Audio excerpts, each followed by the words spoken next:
अस्सलाम वालेकुम YouTube family, welcome back to my YouTube channel. कैसे हैं आप सब लोग? उम्मीद है सब ठीक होंगे, फिट फाट होंगे। दोपहर के 1 बज रहे हैं और मुझे लग रही है बहुत ज़्यादा भूख। पहले हम खाएंगे समोसे, फिर उसके बाद हम बनाएंगे लंच। ये है हमारे सिटी के शमशेर वालों के स्पेशल समोसे। आइए हम रेसिपी स्टार्ट करते हैं। आज हम बनाएंगे लंच में मेथी गोश्त। सबसे पहले हम अपनी प्यारी सी कढ़ाई में लेंगे घी। 2 हम मीडियम साइज़ के प्याज लेंगे, जिसे बारीक काट के हम इसमें डाल देंगे। प्याज जब थोड़ा सा फ्राई हो जाएगा, फिर हम इसमें अदरक और लहसुन का पेस्ट डालेंगे और इन सब चीज़ों को अच्छी तरह से हम कुक करेंगे। प्याज और अदरक लहसुन के पेस्ट को हम अच्छी तरह से फ्राई करेंगे।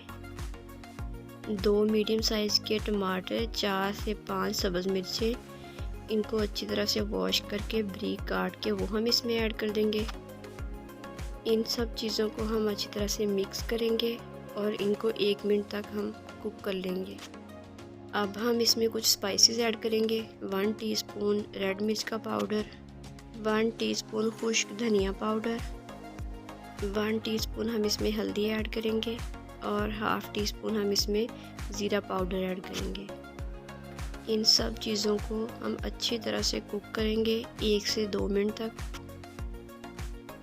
देखिए, हमने इन सब चीज़ों को अच्छी तरह से भून लिया है और जो ऑयल है वो सेपरेट होना शुरू हो गया है। और अब हम इसमें ऐड कर देंगे चिकन। हमने हाफ़ केजी चिकन लिया है और हाफ़ केजी ही हमने मेथी ली है। वीडियो अच्छी लगे तो लाइक कीजिएगा। अगर आप चैनल पे नए हैं तो चैनल को सब्सक्राइब करना मत भूलिएगा। बेल आइकन दबाएंगे तो आने वाली वीडियो की नोटिफिकेशन आपको मिलती रहेगी। जैसा कि आप सब लोगों को पता है कि चिकन की भुनाई बहुत ज़रूरी है।